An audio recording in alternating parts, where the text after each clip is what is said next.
And it looks like we are live. We're going to give Chad just a second here to add the Facebook stream in and make sure that we're all good to go. And it looks like we've got green check marks across all platforms. Mile high hello, everybody, and welcome into another episode of the Dove Valley Deep Divers podcast. I am your host, returning back from elk camp this week, Lance Sanderson. And joining me, as always, is my good friend and colleague. He's your Denver Broncos insider and Mile High Huddle senior NFL draft analyst.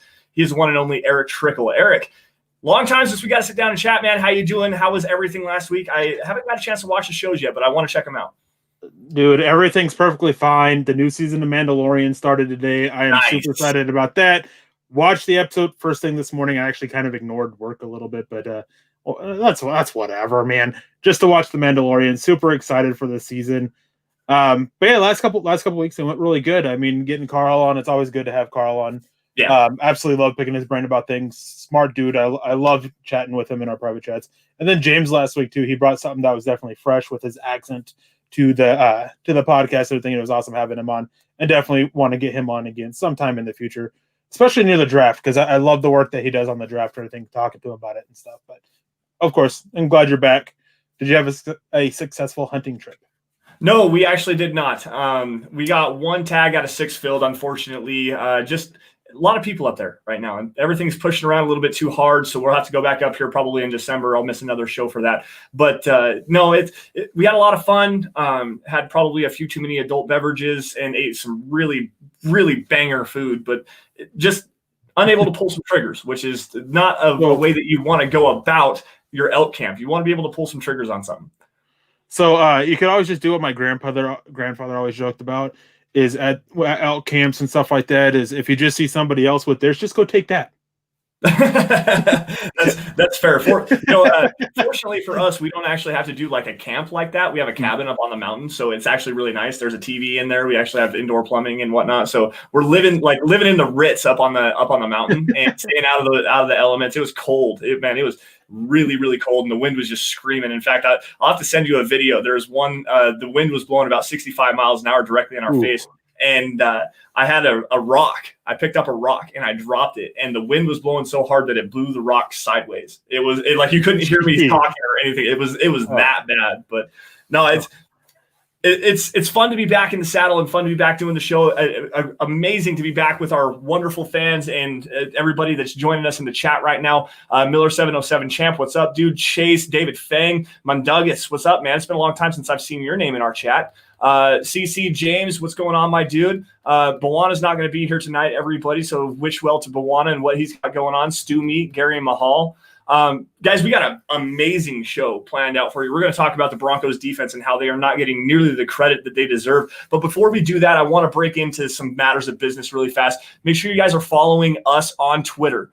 And the easiest way to do that is to find me at Sanderson MHH, and for Erick at Erick Trickel. Also, guys, follow the podcast at DVDD_pod. While you're at it, follow at Mile High Huddle. That's the mother account. It's the easiest way to keep in tune with what's going on. Any breaking news and analysis articles from your favorite Mile High Huddle personalities. Also, it's the easiest way to keep up with what's going on with the Huddle Up Podcast Network in general.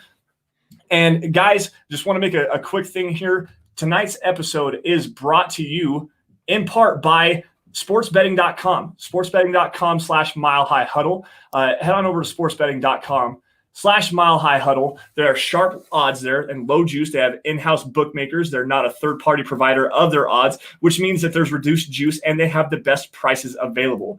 There's a hassle-free bonus on a one-time rollover, meaning that the bonus money is yours after you bet it one time. Other sites range from 5 to 30 times. They have 24/7 live customer support, and there's always a real person inside the United States. But here's the kicker.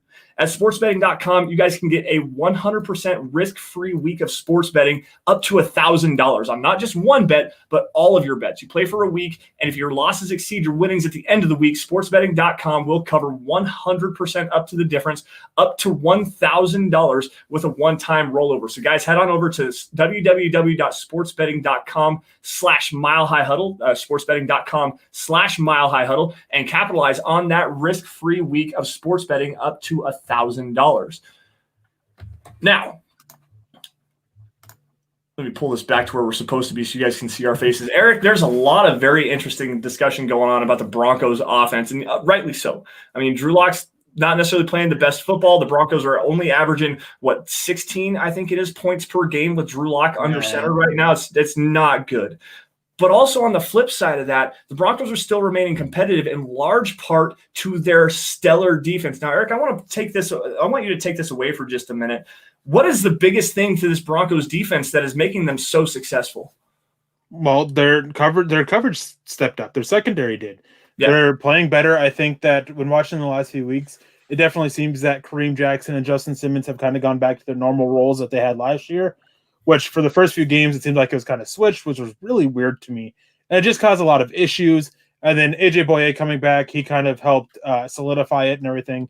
And them playing better in the secondary is able to allow them to blitz more. Which is something that I know that we talked about a few weeks ago, is that you just got to find that balance. But Alexander Johnson, I mean, one thing that he does extremely well is come as a blitzer. I mean, it's why he's used as a blitzer as often as he is. And just in order to do that, you got to be able to cover well, because you can't take away from your coverage unit if you're not doing well, plain and simple. And they stepped it up, able to blitz. It's pretty bang with that. And I mean, another part too is just to talk about him is Michael Ojemudia, man. Yeah, he's been playing ever since that week 2 game. He's been, I mean, he allowed quite a few catches the last 2 weeks, but I mean, against the New England Patriots, I think he allowed like 4 or 5 catches, but he forced 2 fumbles. One of them, the ball went out of bounds, so they weren't able to recover it. And then against the Chiefs, he was just quick to come up and make the tackle. I think there was one big play he allowed. Might be mistaken on that. But he's just been playing really good football. He's keeping plays in front of him. He's not letting himself get beat over the top. And he's executing Vic Fangio's scheme perfectly, which I know you actually have a stat that helps signify just how much this Broncos defense is living up to doing exactly what Vic Fangio wants them to do. Not exactly sure which one you are referring to. The yards per attempt against it. Oh, the yards per attempt, the average depth of target against them.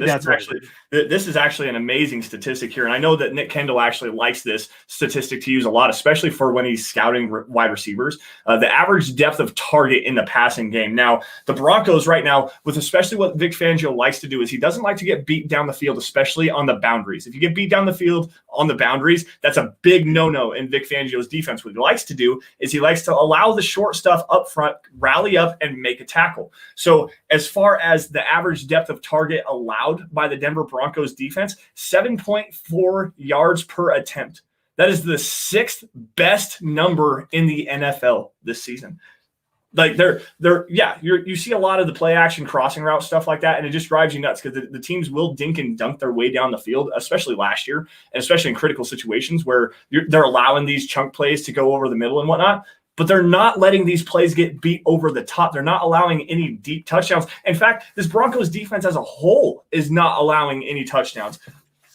If you take away any extra touchdowns scored by the opposing defense or special teams, meaning the kickoff return by Byron Pringle, and that the Broncos have allowed 2 pick sixes on offense, the Broncos defense has only allowed 13 total touchdowns this season.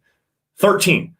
There are 10 teams in the NFL this year already that have allowed 13 or more passing touchdowns as a whole, as a team, including the Atlanta Falcons, who have 20 or more right now. Then if you take away, there's 5 teams in the NFL that have 10-plus rushing touchdowns allowed, including the Carolina Panthers and the Oakland Raiders, who both have 12. Like, the Broncos are not allowing a whole lot of points. It doesn't look like that, especially when you watch this Kansas City game, but you take away a pick six, you take away an onside kick at the end of the game where it was just poorly covered, and the Chiefs returned it 21 yards and then scored a touchdown after that. And then the 103-yard kickoff return by Byron Pringle. That's 21 points, guys. You take 21 points off the board for the Kansas City Chiefs. That's 22 is what the defense actually allowed. 22 total points to the best offense in football. This defense is playing a lot better than people expect. Well, not necessarily expected, but they're playing a lot better than what they're given credit for. Yeah, definitely. And not to talk about the offense or anything like that, is a lot. I mean, obviously we all know about the injuries, and a lot of people are using that to excuse the offense, which, as I was saying, is I'm not going to get into that. But when you look at the injuries that the Broncos have been dealing with, it has been far more impactful on the defensive side of the ball. Yep. They lost Von Miller before the season started. They lost Jarrell Casey pretty early on. They lost AJ Boye for a while. Then they lost Draymond Jones. They lost DeMarcus Walker. Their interior defensive line has been completely gutted, basically.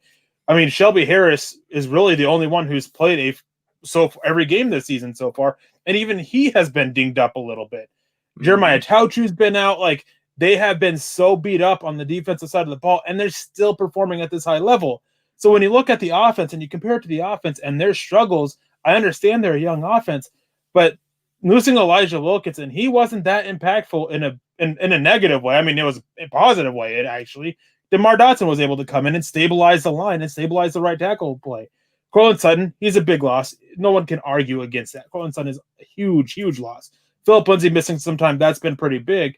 But it really is. It's the best argument for why they're struggling is it's a young offense, because you just can't use the injury excuse. This defense is just so beat up, and they're performing at such a high level. Everyone's doing their jobs. Everyone's doing their roles. I mean, it's running on all cylinders, really, so to speak, which just makes you wonder, how much better could this defense be if those injuries didn't happen?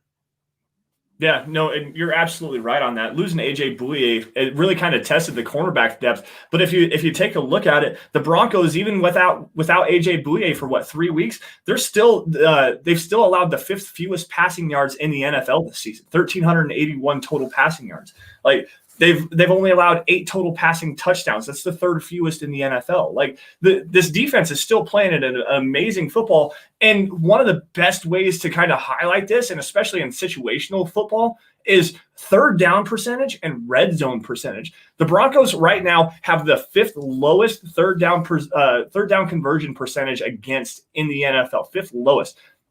They're at 29 out of 84, which is 34.5%. There are teams allowing over 60% on 3rd down right now. If you want to go into the red zone, the 4th lowest red zone percentage, which means that teams are getting in the red zone and then scoring touchdowns. They've allowed 10 touchdowns on 21 red zone appearances, 47.6%, 4th lowest in the NFL. Like, if the offense could actually get something going and maintain some drives and hit some of these key plays, there's something I want to kind of elaborate on here in just a little bit if I get a chance to. But if the offense can keep some drives going and the special teams can step up, this defense is damn good enough to win them a lot of football games, guys. Like, this is another interesting statistic for you. This is per Pro Football Reference. The Broncos defense has the 3rd highest starting field position against at the start of a drive in the NFL. Their average starting position on defense is the 33-yard line. If you're starting at the 33-yard line, a couple plays, bang, they're in field goal position. Like, you're already in negative field position there, even at the 33-yard line. Like, it takes 2 first downs. You're across the 50-yard line, and you're knocking on the door of kicking a field goal. And this team is still not allowing points on the board, period. 153 total points against, and if you take away 18 of that for the 3 touchdowns, the kick return for a touchdown, you take away the 2 interception returns or for touchdowns, that's 135 points. Take away 3 extra for the extra points after that, it's 132 points a game. Divide that by 6, 21 points a game is what the defense is allowing. That's a top 10 figure. Again, this team is a lot better defensively than anyone wants to give them credit for, because everyone's so focused on the struggles of the offense. That's exactly what I was going to say. Is like everyone is just focusing on the offense, and I understand it. I mean, offenses, they help you win games. I mean, obviously, duh. But is when you have performances like the Broncos did against the Chiefs, where their offense just wasn't clicking, and then you have those drops against the New England Patriots, of course, the offense is going to get a lot of attention and everything. And again, it's rightfully so. But you can't have that happen when you're ignoring how good the defense has been playing. I mean, even Malik Reed, who I've been obviously I've been very hard on him. If you guys have read my works and everything like that, I just had an article about it that just flat out says that he isn't starter material in the NFL. He's good backup depth at best. And he has 4 sacks in the last 2 games, which, if you guys read a Twitter thread about that I had, not all sacks are created equal, but that's a whole other issue that we can get into later. It's execution. I mean, I've seen it mentioned very few times that the Broncos defense held the Chiefs to 0 third down conversions on 8 attempts, I think it was. Which I do have an issue with third down conversion too, which I'll get into real quick. Is obviously you got to get the stops on the first and second down, so you can have a low third down, but it doesn't matter if you're just allowing them to move the ball on first and second down. Right. But I mean, the defense, they played it well. I mean, it ended up being one of Mahomes's not worst games, but definitely a down game for him when all things are considered. But they didn't need him to have a great game either. So it kind of balances out. It's like, how would this defense have really done if Patrick Mahomes needed to be on for the game? That is something I'm actually kind of curious about. Obviously, we may see it next time. We may not. We don't know. But this defense has definitely been outliving what the expectations were for this defense after Von Miller got hurt. I can't remember how many times I saw people saying that not just the season's ruined and everything like that. The defense is going to be the worst in the NFL, blah, blah, blah, blah, blah. I can't tell you how many times I saw that. But guess what, guys? That has not been the case whatsoever. Yeah. Another just quick point here before I go back. I'm going to go grab some of these comments really fast. Another quick point that I want to get out there is just the points per drive allowed. The Broncos defense on points per drive allowed, 10th best, 1.93 points per drive allowed. Like, that's amazing. That's absolutely amazing. Another top 10 statistic for this defense. It doesn't matter where you look. You got total yards, passing yards, rushing yards, yards per play, fewest first downs allowed, 111. That's the third fewest first downs allowed in the NFL this year. They're 13th in blitz percentage right now, which is a point that you actually expanded on earlier with Alexander Johnson. So there's just so much to like with this Broncos defense. All right, let's see here. Let's go to the chat stream really fast. Richie Rich coming in here, and he says, James, if we are allowing teams to start on average at the 33 and then allow a kickoff return for a touchdown, that is a major issue. Absolutely it is. And that's an issue that goes twofold there. That's an issue on the offensive side of the football for not moving the ball down the field and flipping field position when they have to. It's also on the special teams as well for, Sam Martin, excuse me, he's been decent. Don't get me wrong, he's been punting the ball pretty well, but the coverage units have not been able to stop these returns. In fact, the Broncos have the 32nd ranked special teams unit per Pro Football Reference this year. Like, they're just not – it's not only one issue for this Broncos team right now. It is definitely multitude of things going on. The injuries definitely don't help the offense, but you cannot blame the defense anymore, guys. There's absolutely no question you cannot blame the defense. James Campbell coming in here. Latest DVOA per Football Outsiders totaled negative 15.8%. They're ranked 28th. Negative 28.1 on offense, number 31. I'm guessing this is the offense here. Negative 8.7 on defense. Negative is better only on defense. It's less expected points. There you go. And number 7, let's see, negative 4.7 on special teams is number 27 overall. So that just kind of expands on the point that I have there. Yeah. And somebody mentioned a thing about me being special teams corner. You don't want me as special teams corner. I don't get special teams that well. Like, there he is, Richie Rich. Special teams is the one thing that's like, what I know is you don't leave your lane and you never get your back to the returner. Those are the two things I know about special teams. And I know that the field goal kicker, you got to hit it to the two yellow goalposts. That's about it. Special teams that I know. Yeah, coverage units on special teams are really hard to grade. They're actually kind of hard to do. That's why I don't grade them. Yeah, I can kind of draw you up like a fake punt or a fake field goal or something like that, but not really. Like, special teams is so hard, and you have to. A lot of that is just discipline. It is. It comes down to discipline, knowing your role, staying in your lane on your coverage units, and trying to pick up a block and hit a hole as a returner. Like that. That's special teams to a T. And don't let the returner dictate. This is also a thing that goes with receivers and blocking, and something that I have a big issue with Deshaun Hamilton is if you are run blocking as a receiver, if you are defending against the return, you don't let them dictate. You know where your help is on special teams, and you dictate where they go. It's run defense. You dictate where they go. If you have help to the inside, you take the outside, you force them into your help. As a blocker on the run game, you don't sit there and let them dictate which side they're going to attack, because that's what they want to do. I mean, it's the flip side of the defense. It's just the opposite of it. Is all that is. You want to sit there and dictate where the defender goes, because for what's best for the running back, you want him to go away from where the defensive help is. Mm-hmm. All right, Muhammad coming in here on Super Chat, $2 super. Thanks, Muhammad, for joining us, man. We appreciate that. Do you see the Broncos trading for anyone with the upcoming trade deadline? No, I really don't. There's a couple trades I hope they do. The sense I get from what I've heard and everything is that they just kind of want to carry what most of their cap. They want to keep those draft picks. We've talked about this a lot on here. The Broncos are kind of have some issues with cash flow. I know they have plenty of cap space, but cash flow is a big issue here. I don't think that they want to bring in anybody that's expensive or anything like that. And keeping those draft picks, keeping what cap space they have to carry over to next year, all that stuff can help them with their cash flow issues, with the cap dropping next year because of everything that's going on. Like, I just don't see them wanting to do anything like that to jeopardize those areas of the team. Yeah, that's fair. The one player that I actually watched last night playing in the Atlanta Falcons game, and shout out to James Campbell for this one, for mentioning it to us in the group chat. Foye Oluokun, I think is how you pronounce his name, that linebacker from the Atlanta Falcons. That guy is your prototypical Vic Fangio linebacker, man. He's big, he's built, he's got some length, decent coverage guy, tackles really well. That's a guy that if the Broncos want to go and they say like a 5th-round draft pick to go and help their coverage linebackers, that's the guy that I'm going to go towards. Now, on the flip side of this conversation, Eric, do you see the Broncos trading anyone away? I think that they will, depending on what happens on the game on Sunday. That should preface this with anything. I could see them, one player, no matter what happens, I could see them shopping Deshaun Hamilton. But other than that, it all really depends. If they beat the Chargers, I think that's about it. If they lose to the Chargers, I could see them really putting out phone calls for Shelby Harris, Justin Simmons, and Garrett Bowles with a very strict price on them. That needs to be said, because just the fact, again, cash flow, they're upcoming free agents. I think that they know that they'll probably be able to keep one of the 3.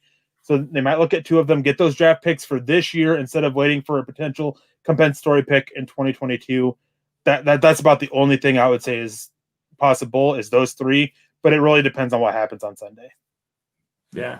It's just hard to predict right now because with the way that our boy number 72 is playing, the one that we slapped the table for, like Bills fans jumping on foldable tables in the middle of a December tailgate, we pounded that table. He's been playing great football, by the way, guys. The number 1 rated offensive player for the Denver Broncos, by the way. With him, it's hard to see because he's in a contract here. The Broncos denied that 5th-year option, and it's time for them to go out and pay the guy. And we just watched Ronnie Stanley get paid 5 years, $113 million or something like that. He's not going to touch that figure. Let's just be fair. It was like $17.5 million average per year basis, and Bulls isn't going to touch that.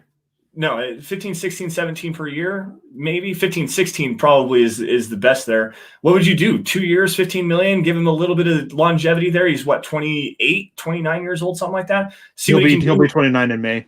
Okay, so it's 28 years old. We'll give him a 2-year deal, see what happens. Maybe even a 1-year prove it deal. Like, hey, we saw the 1 year. I'd be comfortable going with a 4-year deal. Really? With okay. The guarantees in the first 2 years, because that way, if it reverts back to how he was playing beforehand, then you have easy ways out. Yeah, that's what I would do. 4-year deal. Give him a decent, sizable guarantee. Give him some good bonus money potentially there for performance. Give him some potential guarantees for later on. Team options, whatever, just not if longer deal just for that security there, because I think with Garrett Bowles, I think the security for a job will go a long way for him, especially with all the uncertainty over the last 3 years. But yeah, that's a route I would go with him. Yeah, and that just to kind of elaborate on my point here, Justin Simmons is taking a step back. So if there's any player that's probably the most tradable player for this Broncos team to get rid of at the trade deadline, it's 31. Like, let's be real here. Justin Simmons, everyone's like, he's on the franchise tag, obviously. Let's get him a long-term deal. He's actually regressed this year. Whereas Garrett Bowles, who has higher positional value, plain and simple, left tackle is a higher positional value than a safety is. And he's playing elite football right now, top 5 level football at the left tackle position. Whereas Justin Simmons, yeah, he's got an expensive cap number. He's going to want a big deal. He's also still a top, 10 maybe safety in the league. That's some capital you can work with if you want to move on from Justin Simmons, go into the draft or find a free agent, get a little bit cheaper at the position because you got Kareem Jackson under another year as well. Like, there's something you can do with Justin Simmons there. And if there's anyone that I do see the Broncos potentially, I'm not saying that they will, but if they do move on from anyone, it would be Justin Simmons, in my personal opinion.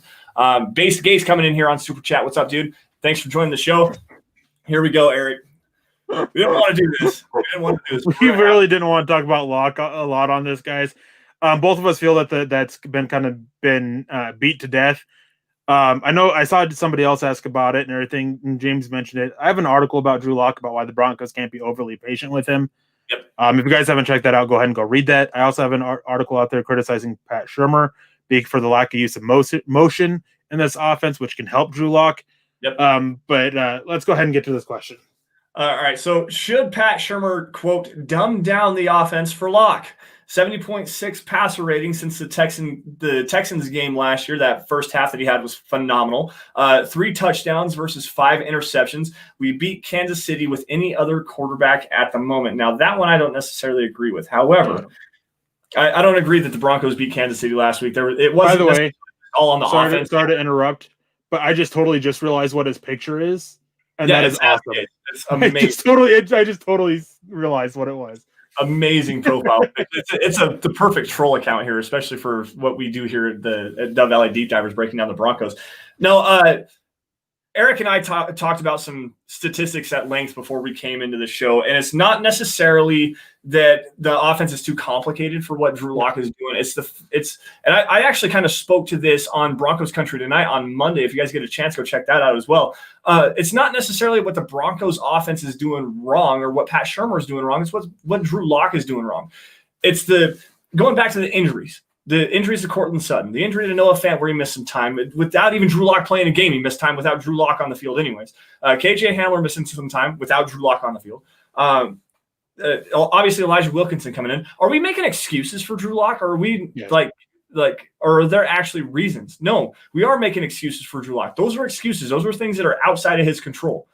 What are in control for Drew Lock are things that he can control. Those are reasons why he's struggling with this offense. He's locking on to his first read. He needs to move his eyes and side adjust down the field. He's missing open receivers underneath because he wants to be that gunslinger and sling the rock down the field. He's not trusting his protection up front because, guys, let's be honest here. The Broncos' offensive line up front has actually been playing very well. Drew Lock, I counted it 3 times in the first quarter and a half, 3 times against the Kansas City Chiefs. Drew Lock escaped a clean pocket in which he could have stepped up, side adjusted, and hit a crossing route over the middle of the field for a sizable gain, including one to Noah Fant that would have went for 1,000 yards.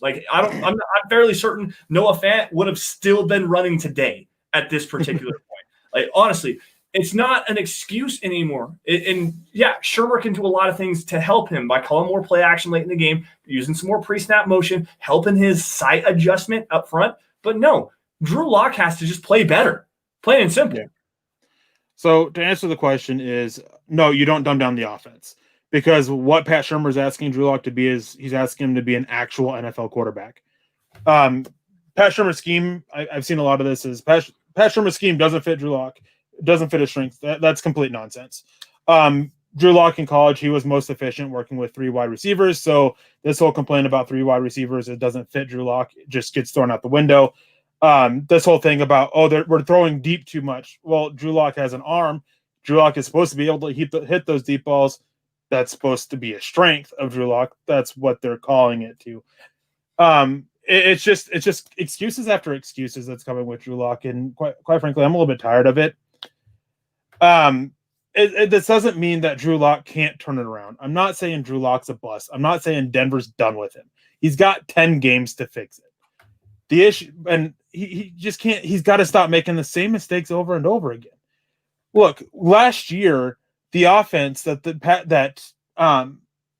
Scangarello was running for him was simple one-read stuff. And that's not stuff that you can do and have a successful offense with. Because guess what, guys? The offense last year doing that still struggled. Drew Lock had issues closing out games. Everybody highlights that Houston Texans game. What did the Denver Broncos do about halfway through the third quarter to the end of the game?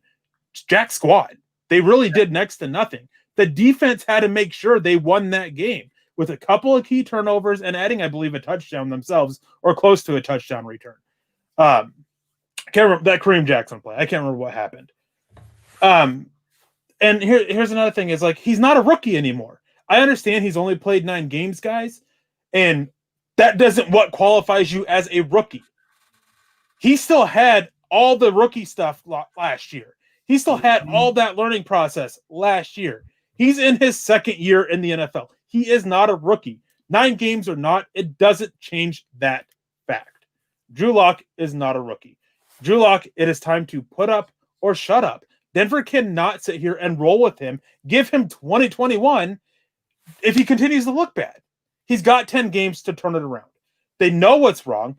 Drew Lock, Vic Fangio, Pat Shurmur, Noah Fant, they have all stated what Drew Lock is doing wrong and what he needs to fix.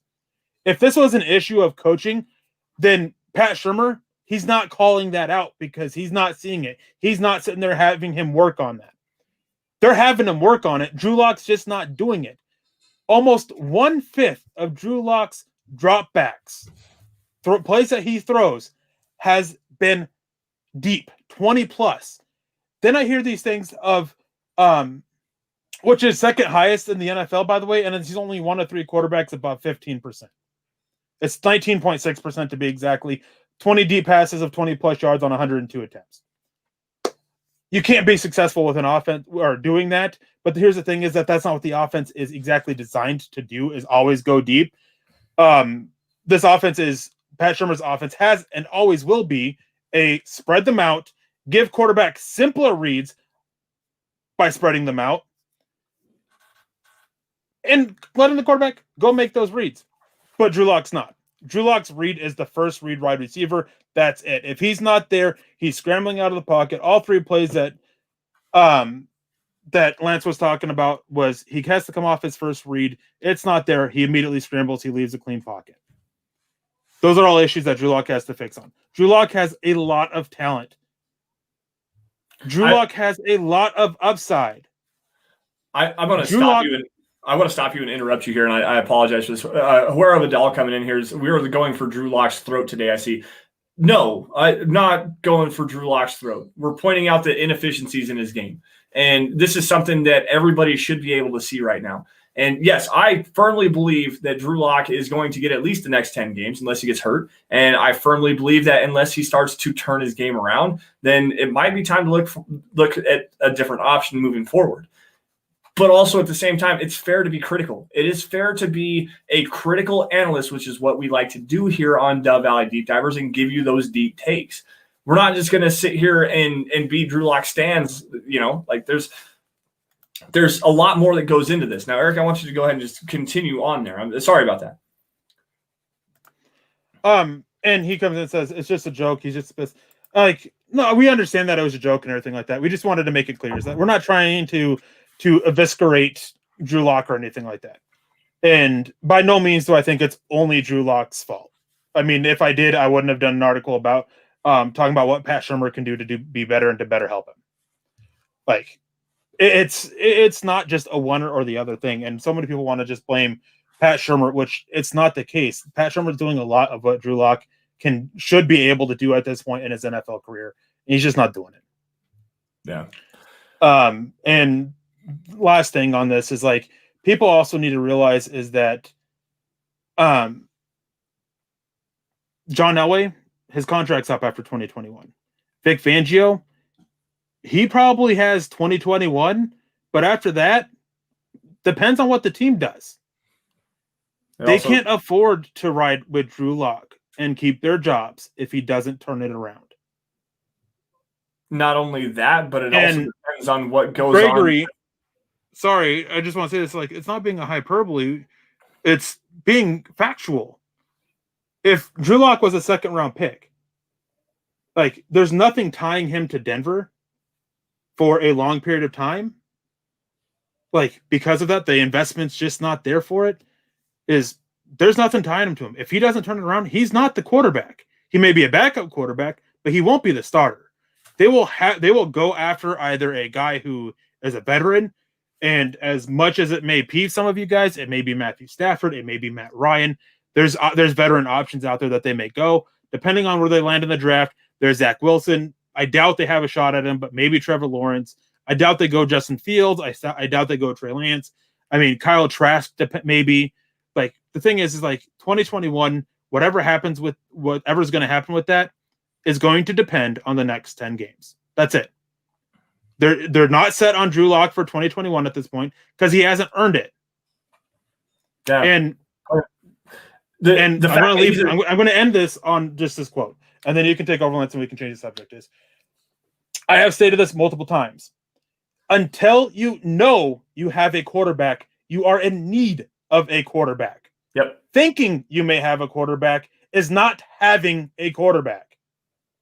Yep. No, absolutely correct. That's something I wanted to say. That another just point to expand on this just a little bit. You were talking about John Elway and his tenure. You have Vic Fangio and his tenure. That can get shaken up, guys. We are still watching the Broncos ownership situation play itself out right now. And the Pat Bowlen Trust, Joe Ellis, John Elway, all the guys up there, that could be taken care of before we know any answers as far as what Drew Lock's future is concerned. We might know answers before we know what Vic Fangio's future is concerned.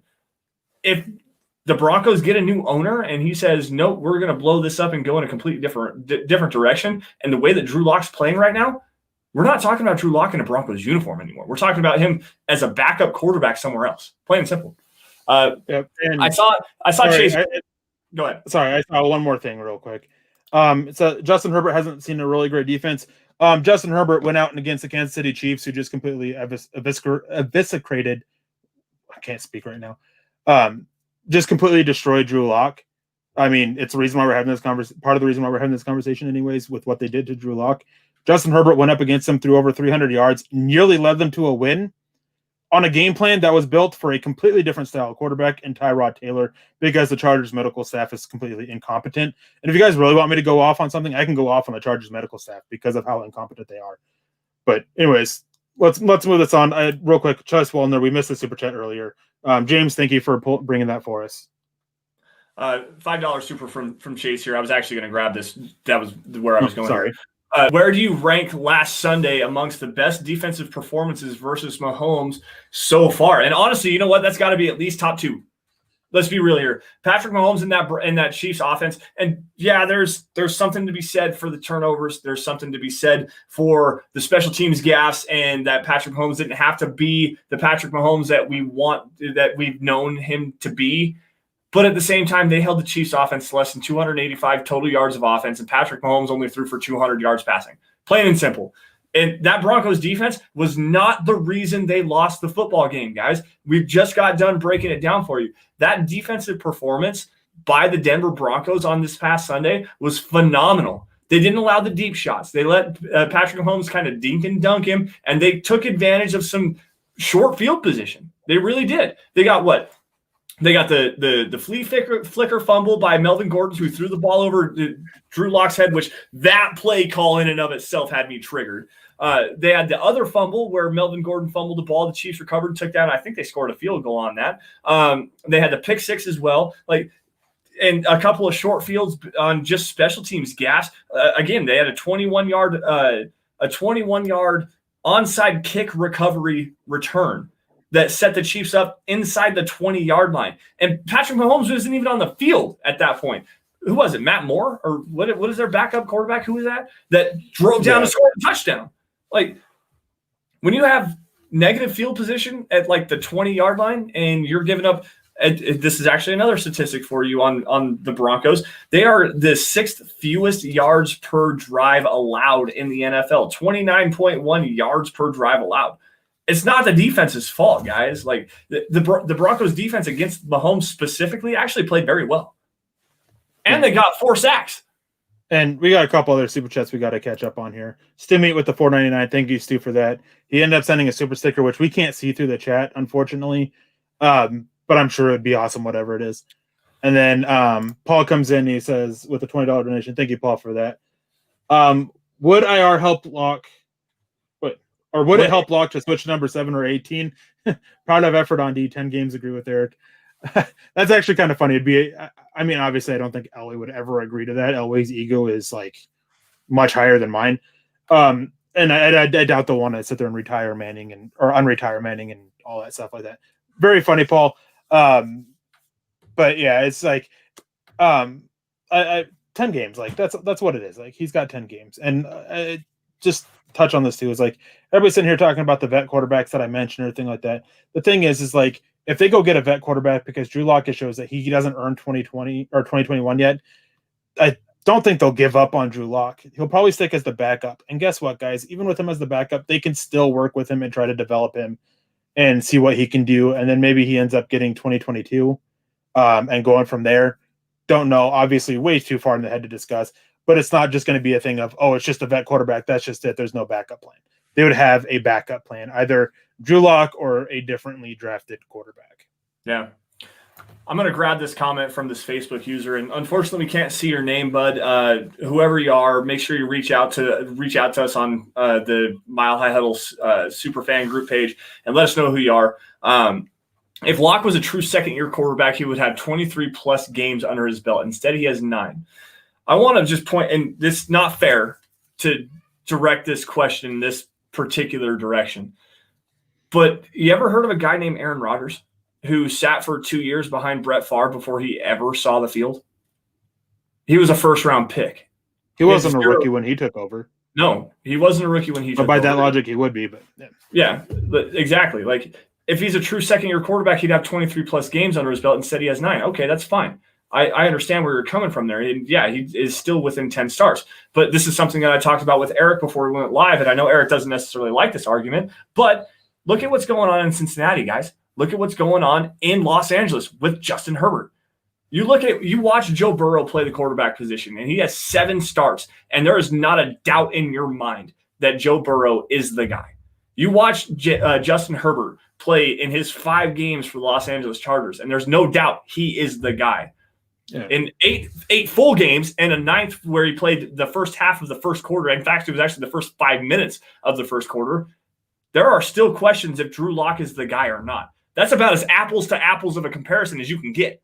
Yeah, young starting quarterbacks within their first 10 games. And Drew Lock, we still don't know if he's the guy or not. Plain and simple.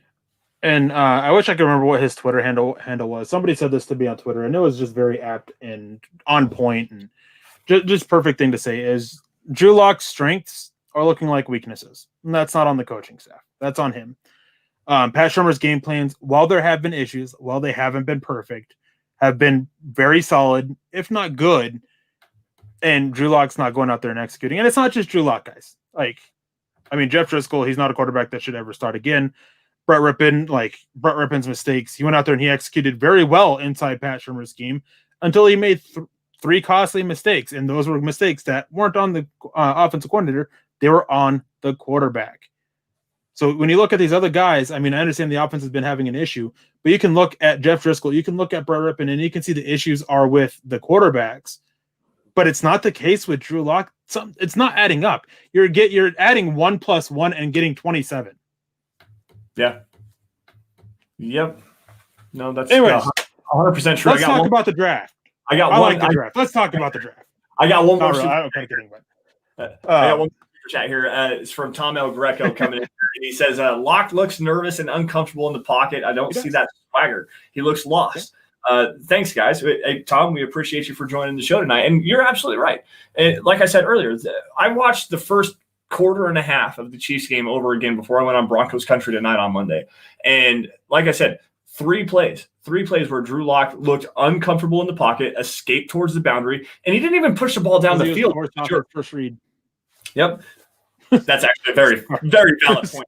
But, sorry, not to interrupt, but he got pushed off his first read, and he escaped a clean pocket in which all he has to do is step forward or slide step away from the minimal pressure that's actually there. But instead, he turns and bails out of the pocket, runs towards the sideline trying to extend the play, but he's running towards his first read the entire way.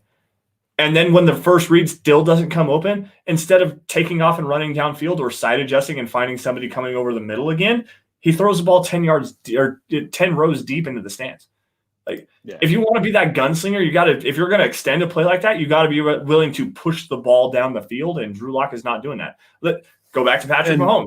What does Patrick Mahomes do well? When he gets outside of the structure of the play, he looks to push the ball down the field. And he keeps the ball in bounds, sometimes on some stupid plays. But at the same time, at least he's still taking those chances as a gunslinger. Everyone wants to call Drew Lock a gunslinger, but he's not being a gunslinger. Yeah, and couple more things on that is to highlight the locking on from Drew Lock.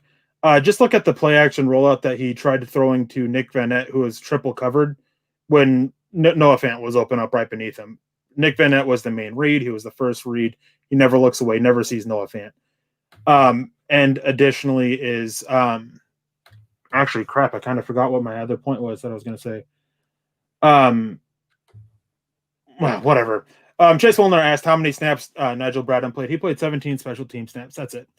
There's been, from what I've heard, there's been some issues with him picking up the defense. Nigel Bradham, yeah, I haven't really paid attention to Nigel Bradham because I'm more focused on watching Josie Jewell struggle in coverage. Outside of that Jets game, he's been absolutely terrible. Hey, no, he was actually pretty good against the Patriots game, which I know you missed. Yeah, I did miss the Patriots game, and I do want to. He's been far better than Alexander Johnson has been this year. Alexander Johnson hasn't been that great this year. I actually want to hear me go off on another player. I can go off on Alexander Johnson and how bad he's been. Of a blitzer, it's been it. I actually did some looking into some coverage linebackers and whatnot, just trying to find a way that the Broncos can get Noah Fant incorporated going into this Chargers game. You know what? Let's do that. Let's break down some of this Chargers game. Real quick, last lock thing is Franklin Lewis comes in. Mahomes had his entire first year, played one game, but when he started, he took off and threw 6 touchdowns and really showed he was a quarterback. Locke at least played 5 games his rookie year. Now, year 2, he has 1 touchdown. Drew Lock has as many touchdowns to the opposing team as he does to his own. Yeah, that's not good. That is what you call #not good. Anyway, so I was looking at some linebacker statistics and coverage specifically and got to looking around just trying to find a way that the Broncos can get another key matchup to win. I actually have the 5 key matchups to watch up on milehighhuddle.com. It was published earlier this morning. There's a video on YouTube as well. Go check that out if you guys get a chance. But the one thing that I wanted to see was, especially with Noah Fant potentially coming back healthy, who is their coverage linebacker, the guy that is dictated the most in coverage? And outside of Kenneth Murray, it is Kaiser White, who has been literally the worst coverage linebacker in the NFL this year.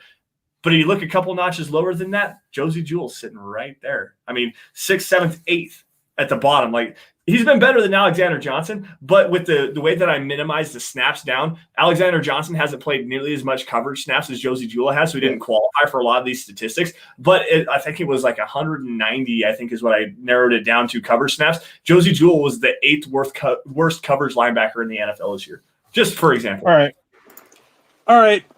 You two are not true Bronco fans. You don't get to dictate how people are as Bronco fans. You don't get to dictate if we're Bronco fans or not. There's no one right way to be a Broncos fan. You don't like watching us? Fine. I know we're not for everyone. So, hey, man, just don't come in. Yeah, I don't know where that comment came from. But I appreciate you jumping in and joining the show anyways. All right, let's break down some of this Chargers tape here really fast, Eric. And I know you probably have got a lot of things to say about this. Let's get your 5 key matchups to watch. Who are the 5 guys that you want to see the Broncos take advantage of and go out and potentially get a win against? Yeah, take advantage of. Oh, I was going to say is not take advantage of or get taken advantage of is Joey Bosa. Like, oh yeah, you want to shut him down. Kaiser White, obviously, I mean, with how bad he's been. And when I was scouting the Chargers a little bit earlier this week, is just very problematic in coverage. I mean, a lot of the issues I see with Alexander Johnson just not being in the right place, I'm seeing with Kaiser White. Kenneth Murray is another one. This is the perfect game to use play action a lot because Kenneth Murray, he'll be behind the line of scrimmage almost every single time you run a play action. Dude bites so hard on play action. So definitely attack those linebackers. I mean, I think this is another good game to really utilize Noah Fant and Albert Okwuegbunam and not even deep. Utilize them in that like 5 to 15 yard range.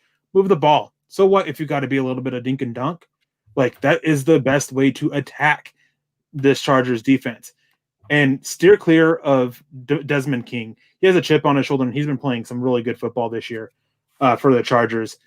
Another one is try and take advantage of that offensive line. Watching them, that offensive line stands out as not – it's very similar to the Broncos offensive line, where every single play they have 1 or 2 guys who do extremely well, but overall it's just a rough unit to watch. Yeah. So I definitely would try to take advantage of that offensive line and just try and confuse Justin Herbert. Like Vic Fangio, Bill Belichick, these are 2 guys that typically get hailed as young, inexperienced quarterback killers, so to speak.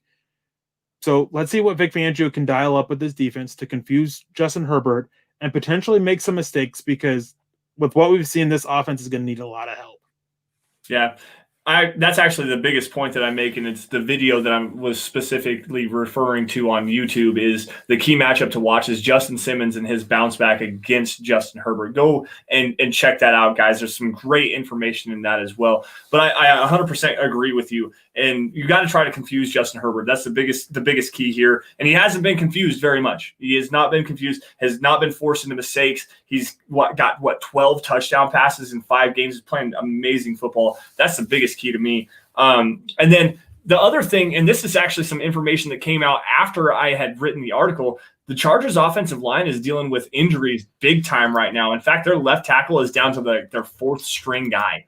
So Bradley Chubb better eat. Like, let's just be real. Bradley Chubb we know Bradley Chubb can beat up on backup tackles.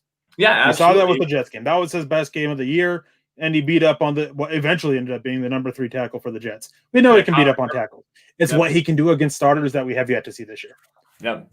All right, super chat here. Base Gaze coming back in here with another $5 super. What's up, dude? Thanks for that. We appreciate you. Are you confident in our running back room long term? Concerned about Lindsey's durability and contract. Melvin Gordon may be cut next year. And thoughts on Etienne and Chuba Hubbard. Travis Etienne was a guy that I fell in love with last year. I absolutely love Travis Etienne. Chuba Hubbard, was an idiot to return. He was. In fact, Travis Etienne might have been the second running back taken. He might actually. He could have pushed. I think he could have pushed for the first. You want to talk about a guy that's competent in the backfield, not only as a pass protector, but coming out of the backfield as a receiver as well. I mean, and Clyde Edwards-Helaire is awesome. Don't get me wrong. I love CEH. He was my dude. But Travis Etienne was a close second there. And Najee Harris as well. Najee Harris is that guy. Don't sleep on Najee Harris from Alabama. What's that one from Ohio State that James had? The Trey Sermon kid? Trey Sermon, yeah. Injuries are kind of concerning with him, but the talent, late round undrafted guy, like I like him. Dude can block, man. He's a mean blocker. Oh yeah, absolutely. I like Chuba Hubbard, however you say his name. I say this every week. Terrible with names. Eventually, I'll learn how to say it. I really like him. I think that Philip Lindsay probably won't be in Denver beyond next year at the most. I wouldn't be surprised to see him get moved sometime this offseason. There's been actually a lot of chatter going around about how even if the Broncos use a second-round tender on him, he's a restricted free agent, that there will be quite a few teams interested in him, even with that, which to me is insane, but we'll see what happens there. I actually got called out on that take a couple weeks ago by saying that, I don't necessarily see Philip Lindsay being a long-term future of this. And even though he's a restricted free agent, and someone came up and said, well, where do you see him? Who do you see signing Philip Lindsay? I was like, whoever signs him on the restricted free agent tender, because the Broncos are going to tag him. Plain and simple. Yeah. They're going to keep him on the cheap production. Hopefully it's at a second-round tender. Because I do think that there's enough value with a guy like Philip Lindsay that someone might be willing to do that. I doubt it. That's the biggest. I doubt that happening. Because the second-round pick for a Philip Lindsay, who's going to be 30 years old here soon, and has been and then he's now dealing with a concussion, and he dealt with the turf toe, and he has dealt with injuries every single year of his career. But let's go back to the biggest flaws about Philip Lindsay: his diminutive stature and the fact that he runs a style that doesn't fit. Very physical style runner.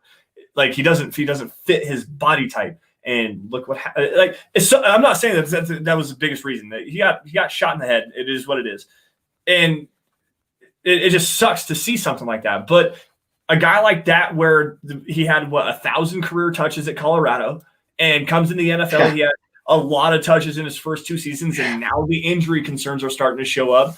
Do you want to be tied to this guy for the long term, or do you want to try to get whatever value you can get out of him? So that's my biggest thing there. So back to his question. I'm not confident in the running back room long term whatsoever. No, not at all. Lance, before we get out here, do you mind if I rapid fire some questions, comments real quick? Let me grab this one from Paul really fast because we've got a super chat here right now. Let me grab that really fast. He says, I love Vic, but he needs a signature win. And you know what? Yeah, you're absolutely right. Yep. He does need to have. There was a lot of signature losses in Vic Fangio's tenure right now, and it was something that I talked about. What was it after the Tennessee game? It was after the Tennessee game, and I was like, you know what? Maybe it is time to start talking about Vic Fangio on the hot seat here just a little bit. I understand he's going into year 2, and they're going to give him a chance. But at the same time, there's a valid question here of him not being able to coach this team out of critical coaching situations. So yes, he does need to have a signature win. Beating Kansas City would have been that signature win last week. Beating the Chargers right now, I don't know if that's a signature win because the Chargers are coming in at 2 of 4. But if the offense comes out and the defense still continues to play well and he coaches them through critical situations in a division game at home, that could be a decent win, if nothing else. Yeah, definitely. And I agree. He needs a signature win. And the way Lance put it, that he's got a lot of signature losses, is brutal, but it's true. I mean, the Jaguars game, the Bears game, what other game? There was another, the Colts game, the Vikings game, like the Minnesota game. You're up 20-0. The Titans game, like there's plenty. So rapid firing questions off or comments off real quick. Float asks, sorry if you guys have answered this question. Where do you think John Ross will go? Honestly, I have no idea. There's plenty of options for him. I think that he can really do well with the New England. He can do well with Green Bay. And I think that the Bengals saying that they want to keep on to him and just let him walk is really stupid. It's just dumb comment. James says, I'd love to get Etienne, but I don't want to use the first round capital to get him. I agree. I like him quite a bit. I think his return was really stupid, and that's actually a big reason why I wouldn't. Just added mileage on his body. Let's see here. Justin says, ignore the chat. I gotta acknowledge the chat. That's part of what doing this actually. David Fang, it's still too early to see if Flock is the guy, but everyone's starting to have doubts. This is exactly true. It's too early to know if he's the guy for sure, and it's too early to give up completely on him. And while I was being, I guess, overly critical or whatever you want to call it, not being a true Broncos fan earlier, the thing is like making excuses for his play does no one any good. Can you imagine if the coaching staff went in there and be like, oh, you played a bad game, but like the weather was bad and we have all these injuries, like, or the New England, and like in the New England game, like your receivers dropped. Can you imagine if the coaching staff did that? Yeah, you got to be critical. And I want to say this, and this is something that I said on Broncos Country tonight as well, was it's not time to pull the plug. And I'm going to make this abundantly clear. I'm not saying that the Broncos need to pull the plug on Drew Lock. Not even saying that they need to go and bench him or trade him, cut him. Nothing like that. He's going to get the next 10 games.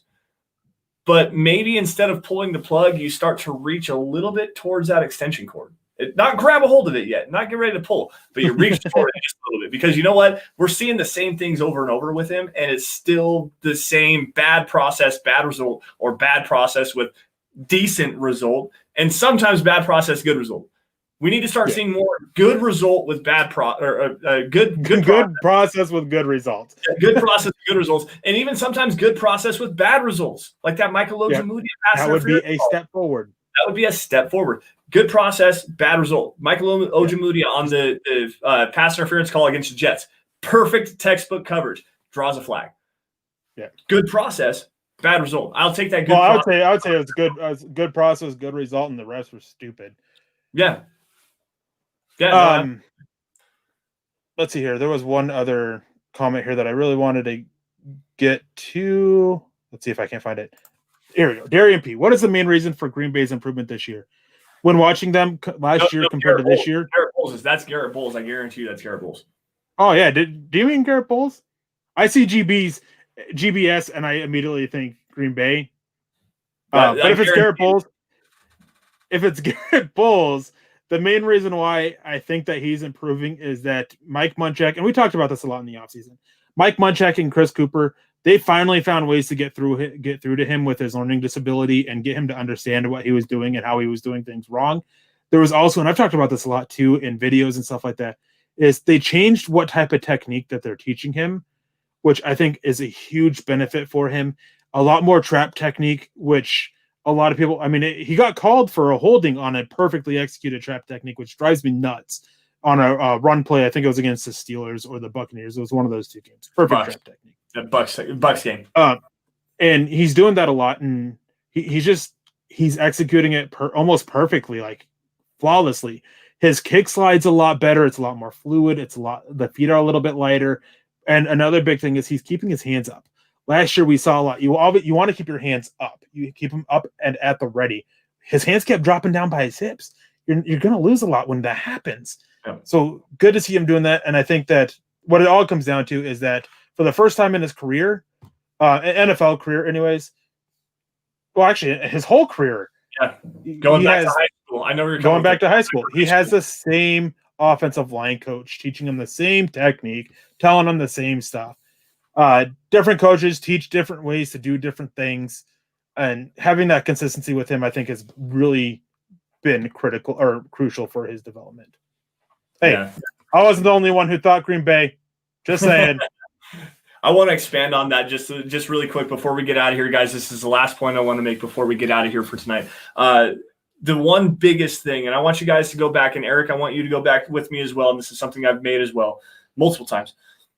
When you watched Garrett Bowles get drafted in that 2017 NFL draft, everybody said that Garrett Bowles has the athleticism, the technique that needs to have some refinement. He's raw, and he has the attitude that he wants to improve. It's going to take him 2 to 3 years to become a competent left tackle, but he has all the tools necessary. Guys, this is year 4. 2 to 3 years worth of a development period before you start to see the return on the investment. And the Broncos are year 4, and look at where we're at.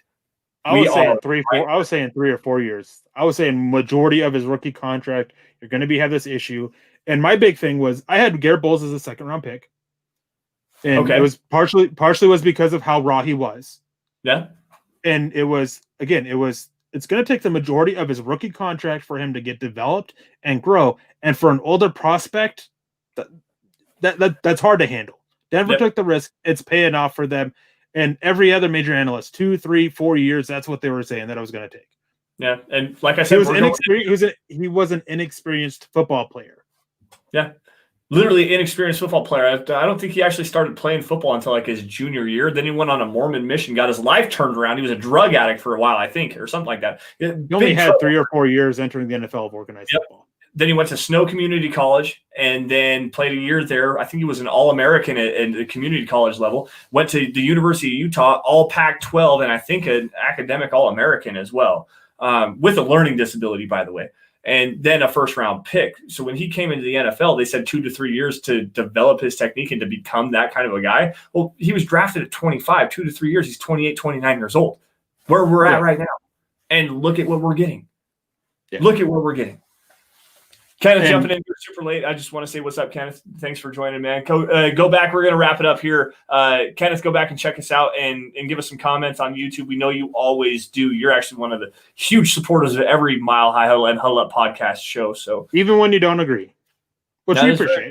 Yeah, we do appreciate that. Now, guys, that is going to wrap it up here on an interesting episode of Dove Valley Deep Divers. We didn't necessarily ended up talking more about a topic we didn't even want to talk about. Yeah, we didn't want to talk about Drew Lock in the offense. We wanted to talk about the defense and name some really cool statistics, which I think we did. But anyways, guys, that's going to do it for us. You can follow us both on Twitter. Find me at Sanderson MHH. You can find Eric at Erick Trickel. Follow the show at DVDD_pod. It's the easiest way to keep up with what's going on with the Dove Valley Deep Divers. While you're at it, follow at Mile High Huddle. It's the easiest way to keep in touch with what's going on, breaking news and analysis from your favorite Mile High Huddle personalities, including Eric and myself, Carl, Nick, James, Chad, Zach, everybody on the Huddle Up Network.